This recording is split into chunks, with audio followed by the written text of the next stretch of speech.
Well, I'll keep the intro brief here on Following On talkSPORT, talkSPORT 2 and on the talkSPORT Cricket YouTube channel. What a day we've brought to you here from the Basin Reserve in Wellington. Steve Harmison saying, I've got a job to squeeze in all the action inside half an hour.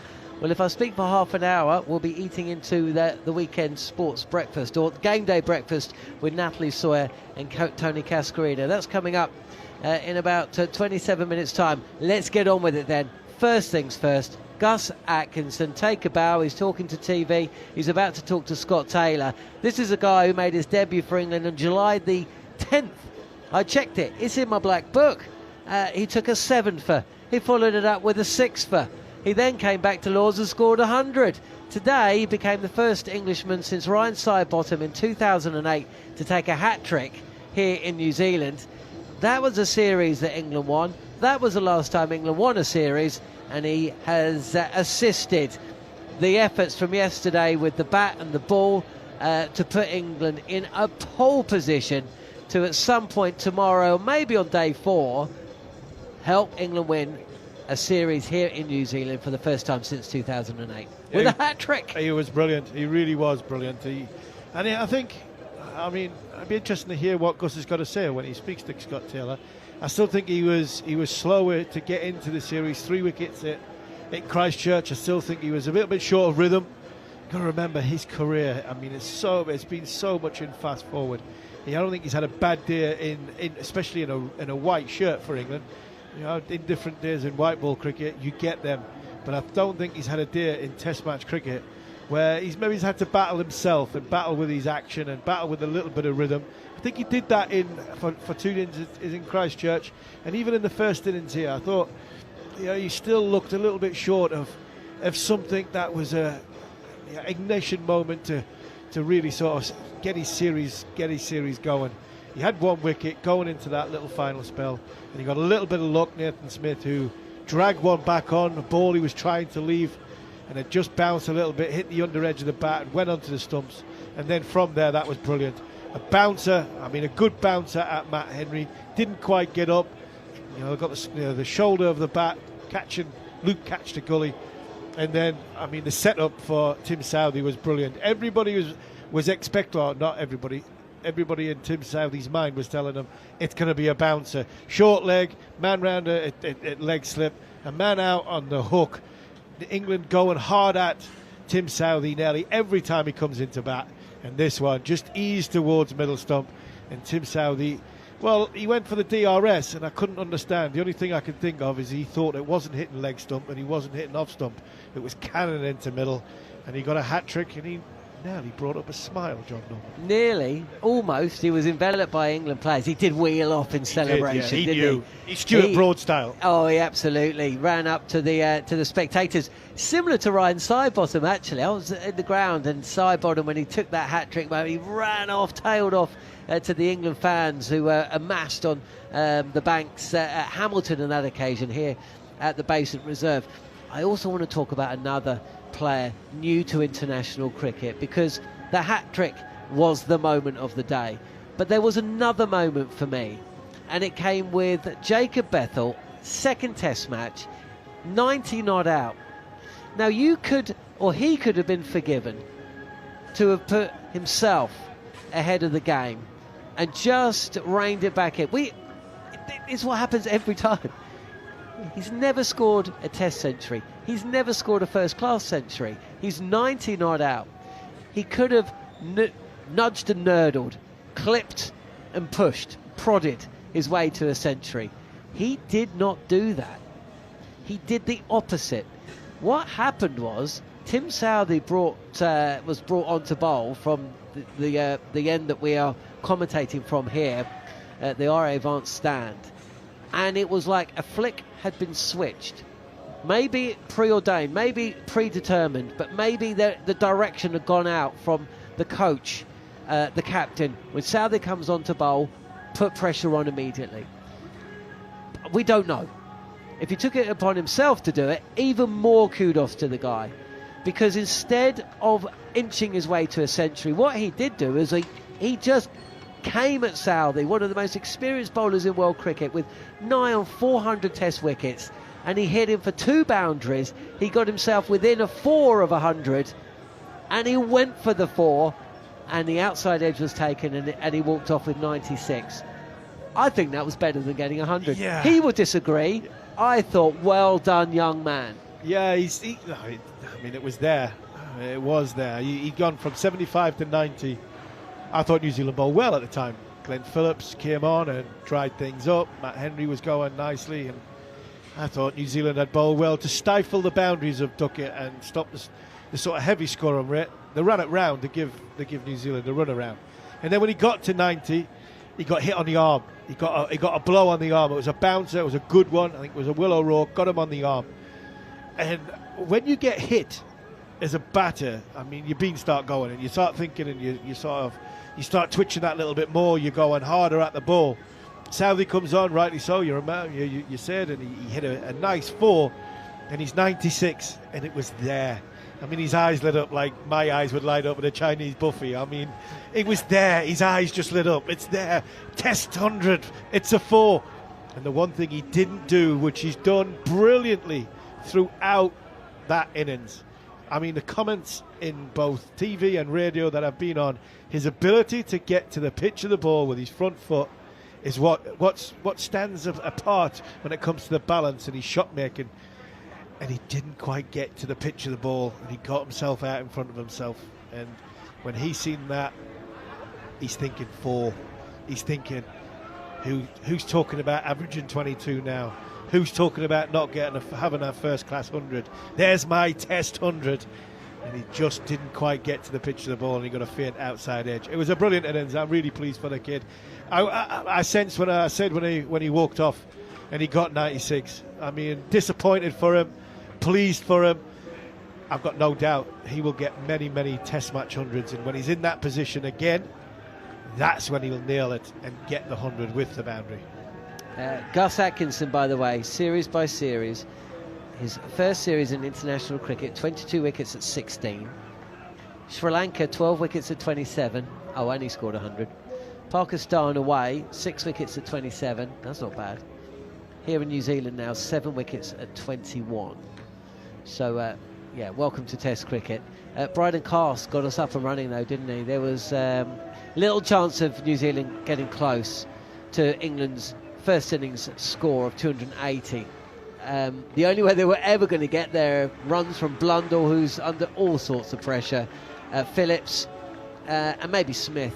He's a bowling all-rounder, though, and that notion was put to bed almost immediately.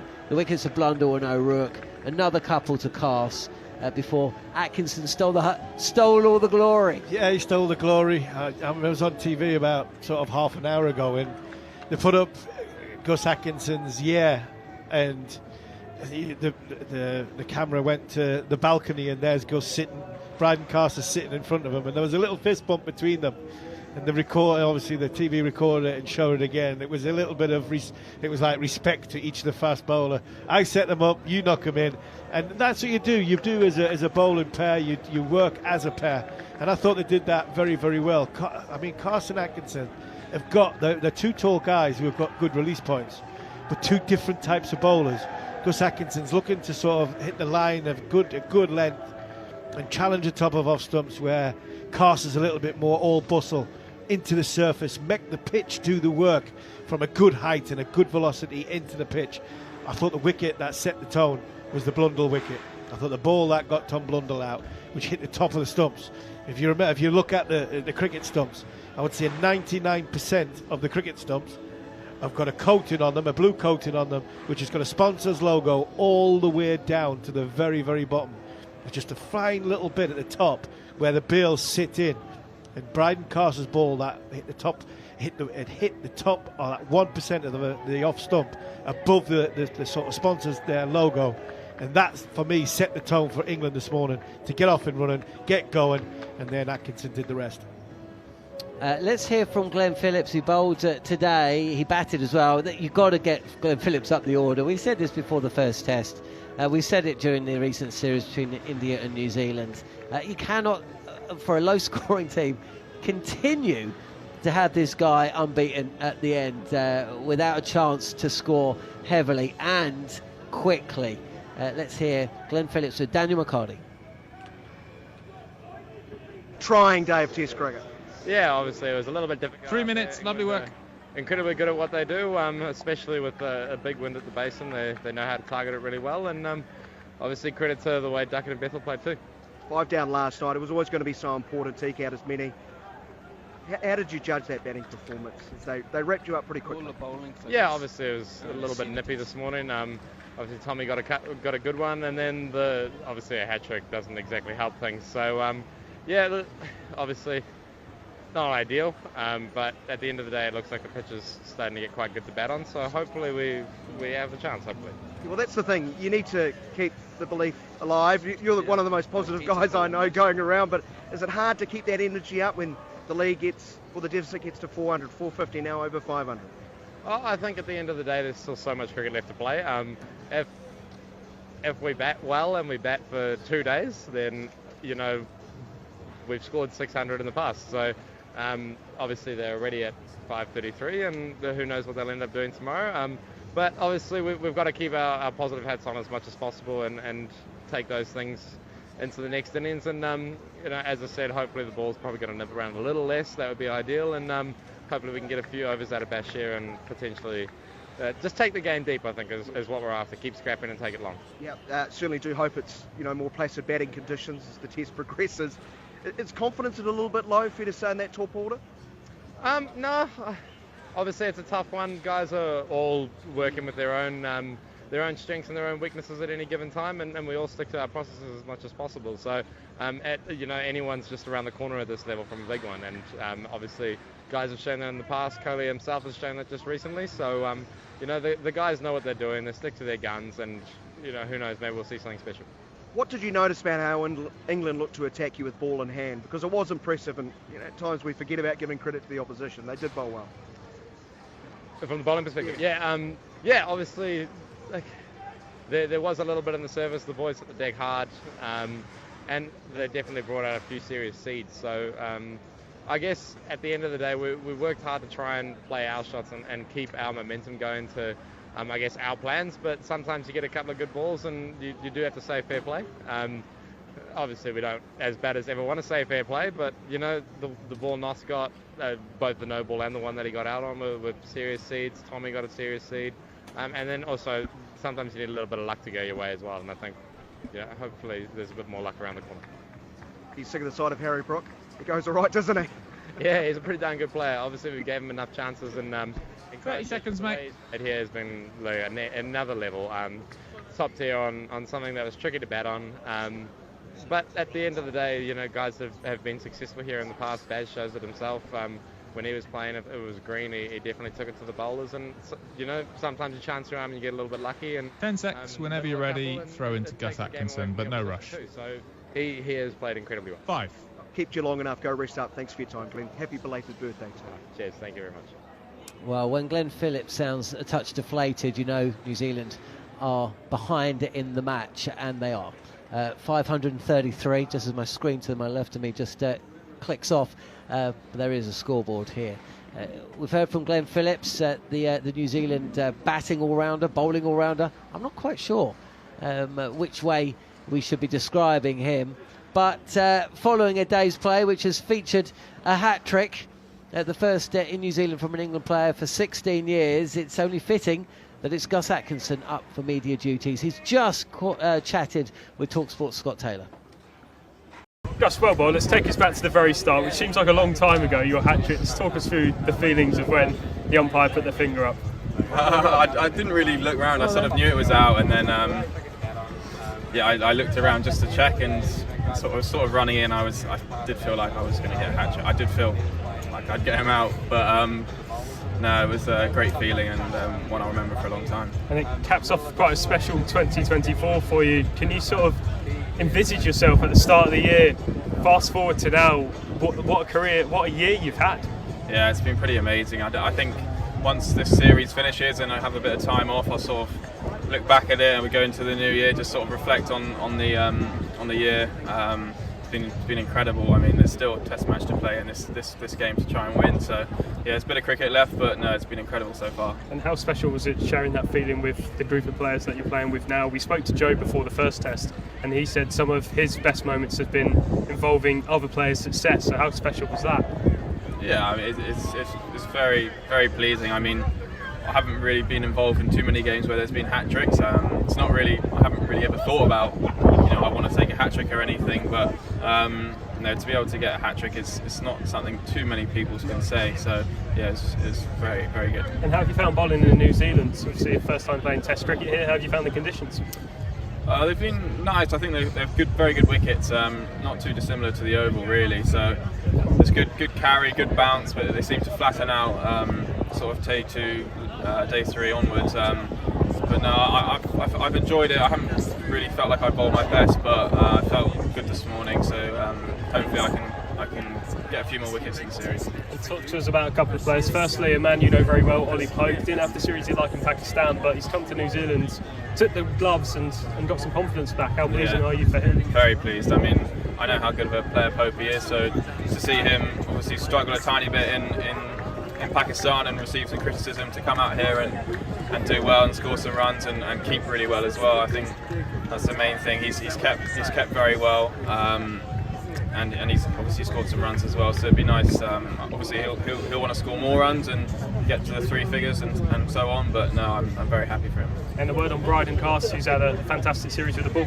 Yeah, it's been great. I mean, as I said, I didn't feel like I've been bowling my best, but he's sort of picked up the pieces and bowled exceptionally well, and it's been really enjoyable playing with him. I know you came into Test cricket just as Jimmy Anderson was leaving, but he's still around the group now. How influential has he been on your first year as a Test cricketer? Yeah, I think anything Jimmy says gets heightened just from coming from him. So having him as a sort of mentor, bowling coach is fantastic. I mean, anything I feel like I can speak to him to, hearing it from him just is very it's great. I mean, yeah, you just take what he says, that extra bit more. But yeah, it's been great so far. And just a couple more. Just looking at the match situation, a very healthy Leeds. I'm not sure what the discussions have been about a declaration, but looking forward to coming out here tomorrow and enjoying yourself again. Yeah, 100%. I mean, there's still a lot of time left in this game, so I don't really know what the plan is. I think we'll assess the conditions in the morning. They've got the new balls not far away, so maybe that could come off the bat a bit quicker tomorrow morning. So yeah, I assume we'll probably bat on, but I'm not sure. But yeah, it'd be hopefully we can wrap the game up at some point. And just finally, you look at the forecast tomorrow. There is heavy wind expected to come in Wellington. How much are you relishing the challenge of bowling either into that wind or with the wind? Well, hopefully it'll be the latter with the wind, but no, it'll be interesting. I didn't really know too much about Wellington and the conditions before I got here, so yeah, the wind will be very challenging. Luckily, I've been able to bowl with the wind most of this game, but if I get the chance to bowl into the wind, it'll be a good test and something I look forward to. Enjoy tonight and go well tomorrow. Perfect, thank you very much. Thanks, Cheers. Gus. Gus Atkinson, hat-trick hero from not Hamilton, Wellington. Let's look ahead to day 3 rather. Was there some surprise? We kind of wondered whether Ben Stokes might declare at some point today, and as the lead pushed beyond 500 or towards 500, no team has ever successfully hauled in a score in excess of 418. Half an hour tonight, especially with that weather forecast for tomorrow, you never know, could be wiped out. But was there a feeling that maybe England batted a bit too long? No, not so much batted too long. I thought England would have declared tonight. I thought they would have had 40 minutes. But I think just before tea and just after tea, Joe Root and Harry Brook, I thought New Zealand starved them of boundaries, bowled quite well, and the scoring rate went from sort of 5.5 and over to 4.9 and over. So I think once that happened, then the number of 500 was going to come probably too close to the close of play for Ben to make a meaningful decision. I think if England was still scoring at 5.5 and over, and England got to 40 minutes or so 45 minutes before close, so 5:45, and England were 500 in front, I think Ben would have declared. But I think because of the way the game was going and where the situation was at, I think Ben came out, had a little bit of a license to have a go and a swing, and now they run the risk of, not run the risk because they've got 3 days and it doesn't matter about the wind. I mean, the wind, the rain, whatever comes, they've only got 3 full days to take 10 wickets, and they will take 10 wickets. Likelihood is they'll do it tomorrow. But the run risks is not the right word, but now you're getting close to Joe Root getting to a milestone, and I think England will want that. Joe Root comes out and gets 10, 15 quickly tomorrow morning, all of a sudden he's in the 80s, and then you have to prolong that a little bit longer. It might work in their favour because Latham and Conway will have more time on their feet to think about what's happening. The second new ball, like Gus has just mentioned, could go and fly. It could nick Joe Root off. But I'd imagine tomorrow morning, when they do come out to bat, I think once Joe Root gets out or gets to 100, I think then England will declare. Another big moment in the day today. You sampled a local delicacy known as whitebait. Back for more tomorrow on day 3? No. Do you know what it is yet? No. I mean, it's obviously it's a little fish. Well, it was winking at me. What? I mean, it